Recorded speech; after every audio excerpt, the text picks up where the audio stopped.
Alright, let's go. Number 8. The accidental graviton. In the late 1960s, a young Italian physicist named Gabriele Veneziano was working at CERN on a problem no one now remembers as important. He was trying to describe the strong nuclear force, the glue holding protons and neutrons together inside atomic nuclei. Gravity was not on the table. Nobody was thinking about gravity. Gravity was Einstein's problem, considered solved decades earlier, and treated by particle physicists as a closed chapter irrelevant to the messy business of the subatomic world. The standard approach to the strong force in 1968 treated particles as points. Every quantum theory that had ever produced correct predictions treated particles as points. Points had no size, no shape, no internal structure. This was not a preference. It was the entire mathematical foundation of quantum field theory. Break it, and the equations lost their meaning. Points were the rule. Nothing else had ever worked. Veneziano wrote down a formula. It described strong force interactions almost perfectly. But when other physicists reverse-engineered what physical object could produce his equation, the answer was not a point. It was a one-dimensional filament. A string. Vibrating.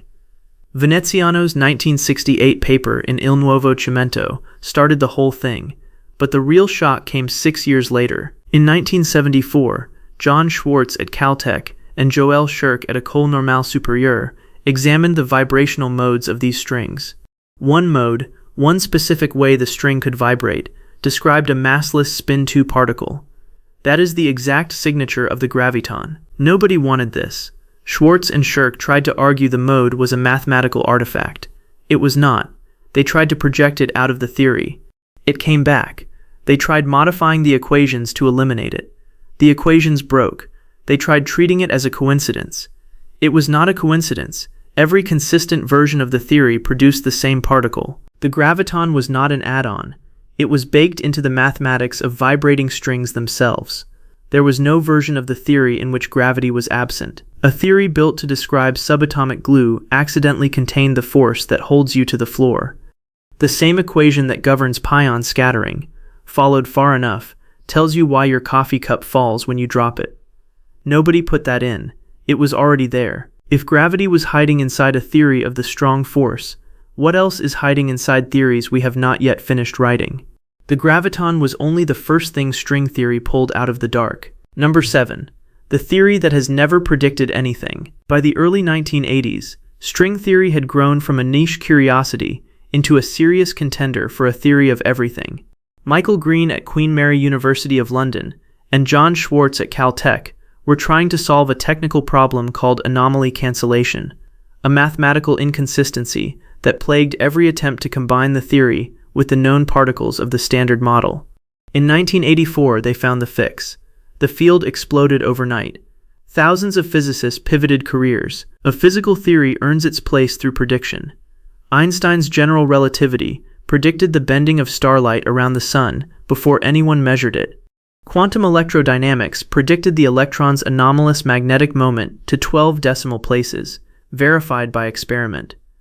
Every theory that has ever been called a scientific theory has, at some point, told us something specific about the world that we then went out and confirmed. That is the deal science makes with reality. String theory has not made it. In roughly 5 decades since Veneziano's original paper, the framework has not produced a single confirmed experimental prediction, not one measurement, not one detection. Nothing you can point to and say, this is what string theory told us, and this is what we found. The critique has been raised with increasing force. Peter Wine, a mathematician at Columbia University, published Not Even Wrong in 2006, cataloging the absence of testable predictions. Lee Smolin, a physicist at the Perimeter Institute, released The Trouble with Physics the same year. Both books argued that a framework this old, this well-funded, and this empirically empty needed to be seriously questioned as a scientific enterprise. Defenders offered counter-explanations. The theory's energy scale is too high, but that means the theory is unreachable, not correct. The mathematics is beautiful, but beauty has misled physicists before. Supersymmetry, a prediction adjacent to string theory, should have shown up at the Large Hadron Collider by now. It has not. The theory reproduces general relativity in a certain limit, but so does any theory of gravity that includes general relativity by construction. Each defense is a hedge, not a prediction. Each argument explains why we cannot check, not what we would find if we could. 50 years, thousands of physicists, a framework that has produced no experimentally confirmed statement about reality. If string theory is right, we may never know. If it is wrong, we may never know that either. The theory is silent in a way physics has never previously been silent. How long can a scientific framework exist without ever being tested before we admit it is no longer, in the traditional sense, science? Absence of prediction is not the same as absence of structure, and the structure is stranger still. Number 6. The theory that isn't one theory. Through the 1970s and into the 1980s, small groups of physicists in Berkeley, Princeton, Cambridge, and Stony Brook were quietly building up the mathematics of strings. They were not coordinating closely. They were trying different technical approaches to a hard problem: how to make a consistent quantum theory of a vibrating one-dimensional object. Different groups made different choices about supersymmetry, chirality, and gauge structure. Everyone assumed the choices would eventually converge on a single answer. A fundamental theory of nature should be unique. There should be one description of reality, one set of equations, one framework. General relativity is one theory. Quantum electrodynamics is one theory. If a theory of everything exists, it should exist in the singular, because reality itself is not offered to us in 5 different versions. Uniqueness is not an aesthetic preference. It is what the phrase fundamental is supposed to mean. By the late 1980s, 5 distinct, internally consistent string theories existed side by side. Type 1, Type 1AA, Type 1AB, heterotic SO, 32, heterotic E, 8 times E8. Each had its own equations. Each described a possible universe. None matched ours exactly, and nobody could decide which one was real. The problem sat unresolved for a decade. Then, in March 1995, at the Strings 95 conference at the University of Southern California, Edward Witten of the Institute for Advanced Study delivered a lecture proposing that all 5 string theories were different limits of a single deeper structure. He called it M theory. The M stood for nothing in particular. Witten later said mystery, magic, or membrane, as the reader preferred. The theory itself required 11 dimensions of spacetime instead of 10. Witten's proposal unified the 5 string theories at the level of relationships, not equations. It did not provide the full mathematics of M theory itself. Physicists know some of its limits, the 5 string theories, plus a theory of 11-dimensional supergravity, but they do not know the underlying theory. Multiple mathematical attempts to write down M theory in full have stalled over 3 decades. Every attempt reveals only that the deeper structure is more complex than the parts it is supposed to unify. The unifying object exists as a hypothesis, not an object. The framework meant to describe the deepest layer of reality is itself a shadow. We can see its outlines. We can see where its edges match up with our known theories. But the object casting the shadow has never been directly written down. It is inferred entirely from the pieces it produces. If M theory is the true theory of the universe, why has no human being ever managed to write down its full equations? The problem of the missing theory has a partner, a problem of missing dimensions. Number 5. The dimensions we cannot see.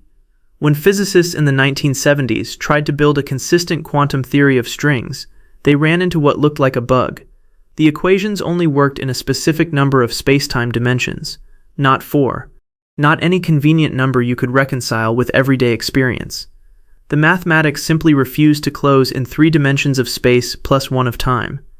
If you insisted on 4 dimensions, ghosts appeared, negative probability states that broke the theory's internal consistency. Every experiment ever performed shows the universe has 3 spatial dimensions and 1 temporal dimension. You can move up and down, left and right, forward and back, in a long time. That is it. Every measurement of every physical quantity, from the inverse square law of gravity at millimeter scales to the propagation of light across billions of light years, is consistent with exactly 4 dimensions of spacetime. There is no room in the data for a 5th. String theory does not permit 4 dimensions. Its equations require 10 total dimensions for the standard superstring versions. M theory requires 11. The extra 6 or 7 dimensions are not optional. Remove them, and the theory becomes mathematically inconsistent, Anomalies appear. Probabilities exceed 1. The mathematics collapses on itself. The standard resolution comes from a technique originally proposed by Theodore Kaluza in 1921 and refined by Oscar Klein in 1926, decades before string theory existed. The extra dimensions are curled up, compactified, at scales so small they escape detection. The proposed size sits near the Planck length, roughly 1.6 times 10 to the power of negative 35 meters. That is 20 orders of magnitude smaller than a proton. The compactification saves the mathematics but introduces a new disaster. The shape into which the extra dimensions curl determines the physics of our four-dimensional world, the particle masses, the coupling constants, the value of the cosmological constant. Different shapes give different universes. The class of allowed shapes, called Calabi-Yau manifolds, and their generalizations, runs into the hundreds of thousands of topologically distinct types before you count the moduli that continuously vary within each. Nobody has found a principle to pick one. Nobody has found a reason ours was chosen. If string theory is correct, 6 or 7 dimensions of space exist right where you are standing, folded so tightly they have never been detected by any instrument ever built. Every point in your body contains them. You are moving through them constantly. You have never once been aware of them. Are the missing dimensions hidden because they are microscopic, or because our minds evolved never to perceive them? Even where the mathematics succeeds, it seems to succeed in the wrong place. Number 4. The correspondence that works in a universe we do not live in. In 1997, an Argentine physicist named Juan Maldacena, then at Harvard, was working on a technical problem in string theory involving stacks of higher dimensional objects called D-branes. He was trying to understand how their gravitational descriptions related to the quantum field theories that lived on their surfaces. He was not attempting to revolutionize physics. He was chasing a duality he suspected might exist between two calculations that other people had done separately. Black holes were, until then, mathematical monsters. Stephen Hawking had shown in 1974 that they emit radiation and possess entropy, properties any respectable statistical system should have. But the microscopic states responsible for that entropy were unknown. Nobody could count them. Nobody could derive the Bekenstein-Hawking entropy formula from first principles. Every attempt ran into either the impossibility of describing the interior of a black hole, or the impossibility of describing quantum gravity at all. Maldacena's paper, posted to the preprint archive in November 1997, proposed a precise mathematical equivalence between a gravitational theory in a certain curved spacetime and a quantum field theory living on its boundary. String theory, on the gravitational side, could reproduce the entropy of certain black holes exactly. The two theories were, in a technical sense, the same theory viewed from different angles. The paper, published in Advances in Theoretical and Mathematical Physics, became one of the most cited papers in physics history, well over 20,000 citations to date. The correspondence is called the ADS/CFT duality, after anti-de Sitter space on the gravity side and conformal field theory on the boundary. Even physicists who consider string theory empirically hollow acknowledge this result as mathematically genuine and technically deep. The duality is, so far, unproven. It is a conjecture supported by thousands of independent consistency checks, no known counterexamples, and no rigorous derivation. Attempts to prove it from first principles have not succeeded. Attempts to extend it to our actual universe, which is not anti-de Sitter space, but has a small positive cosmological constant, have run into serious obstructions. The de Sitter version, called DS/CFT, has never been made to work in the same way. The duality succeeds beautifully in a universe with the wrong sign of vacuum energy. Whether it applies to the universe we actually inhabit remains genuinely open. The framework can describe the interior of a black hole with mathematical precision, in a space-time the universe does not have. The theory succeeds most clearly in a place we cannot visit. The tool works. The room where it works may not exist. What does it mean for physics that our best verified string theory result applies only to a universe that is not ours? Even where the mathematics succeeds, the experimental gap widens. Number 3. The energy wall no experiment can cross. Every new theory in physics comes with a characteristic energy scale, an energy at which its distinctive effects become visible. Electromagnetism reveals itself at everyday energies, the weak nuclear force at hundreds of GeV, the strong force at higher energies still. When physicists in the 1980s calculated the characteristic scale at which string theory's stringy behavior should appear, at which strings would look like strings rather than points, they got a number. A theory is only physics if its predictions can be checked. You need an experiment that reaches the relevant energy. You need a detector that can see the relevant signal. Every previously confirmed theory of fundamental physics has at some point become accessible to an experiment. Sometimes it took decades. Sometimes it took new colliders, new detectors, new techniques. But the distance between prediction and detection was always, eventually, closable. The energy scale of string theory sits near the Planck energy, roughly 10 to the power of 19 GeV. The Large Hadron Collider at CERN reaches 13 TeV, 13 times 10 to the power of 3 GeV. The gap between what we need and what we have is 16 orders of magnitude. To reach the Planck scale directly with a linear collider, the machine would need to be roughly the size of the observable universe.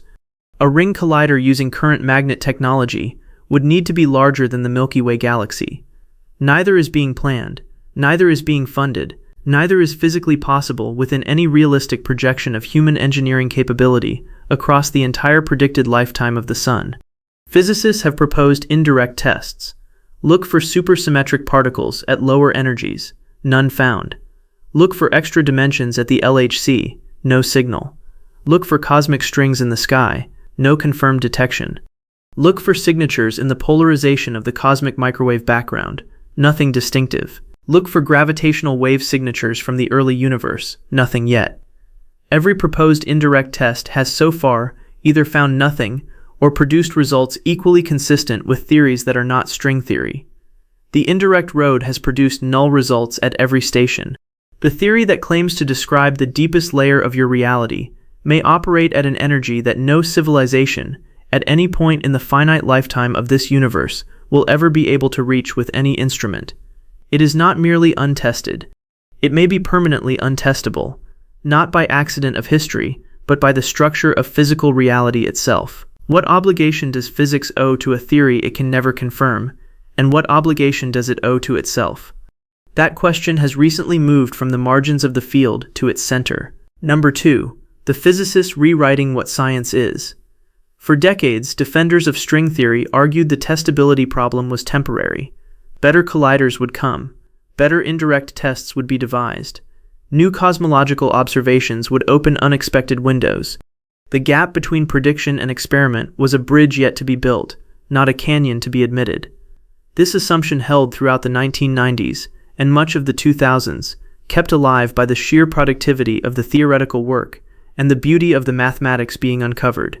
Karl Popper's criterion of falsifiability, formulated in the 1930s, has been the working definition of science for most physicists throughout the 20th century. A theory is scientific if it makes predictions that could, in principle, be shown to be wrong. Theories that cannot be falsified not merely have not yet been falsified, but cannot in principle be falsified, sit outside the boundary of empirical science. They may still be mathematics. They may still be philosophy. They are not physics.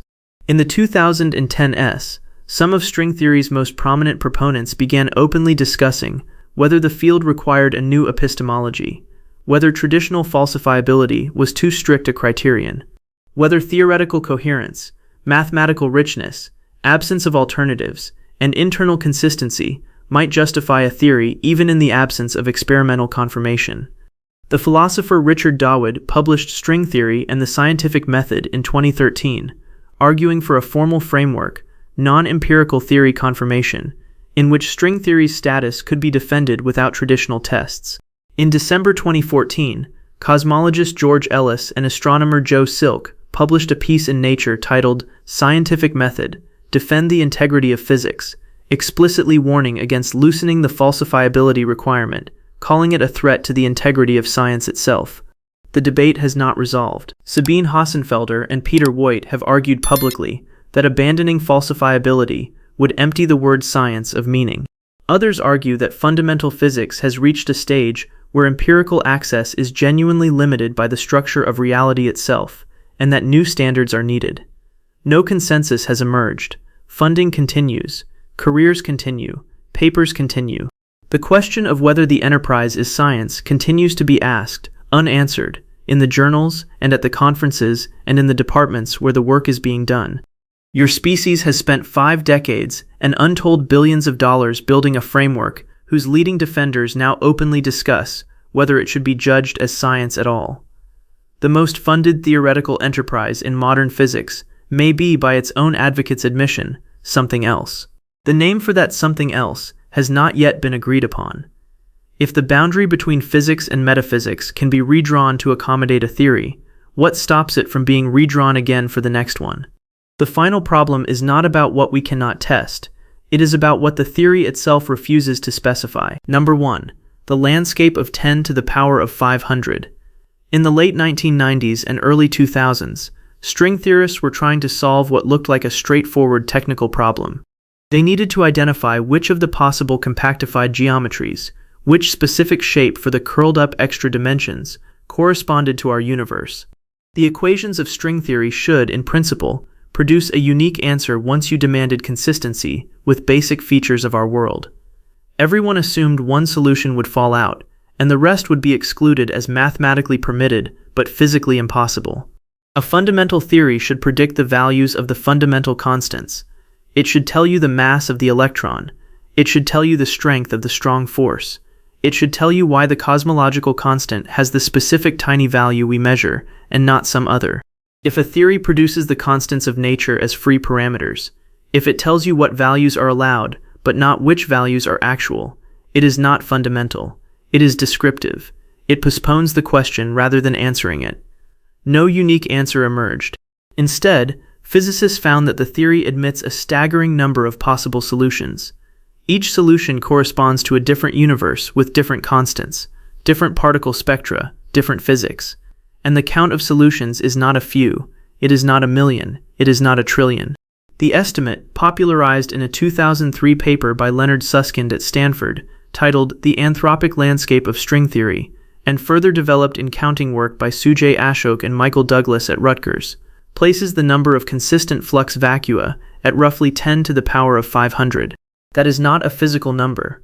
That is a number so large it exceeds the count of atoms in the observable universe by more than 400 orders of magnitude. The proposed responses have all failed to close the problem. The anthropic principle, the idea that we observe our universe because only universes like ours support observers capable of observing, was invoked, but it explains almost nothing beyond the bare fact of our existence. Attempts to find a dynamical selection mechanism, one that picks a specific vacuum out of the landscape, have not succeeded. Attempts to argue most of the landscape is unstable have not narrowed the count enough to matter.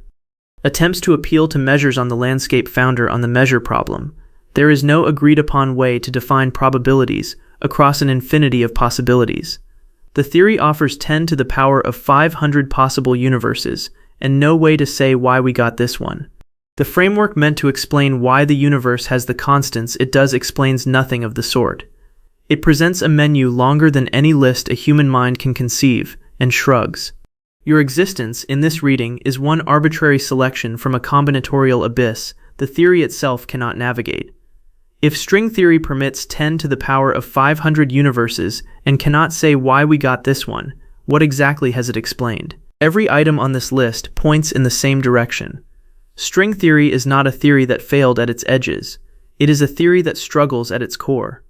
Its most respected mathematical result describes universes we do not live in. Its most confident predictions concern energies we cannot reach. Its most complete formulation has never been written down. Its most fundamental parameters are chosen from a menu with more entries than atoms in the visible cosmos. The universe is not confused. We are. 50 years of the most talented minds in physics, and we still cannot say whether the deepest theory of reality is science, mathematics, or something we have not yet found a name for. If you want to see more videos like this, click the video on screen now.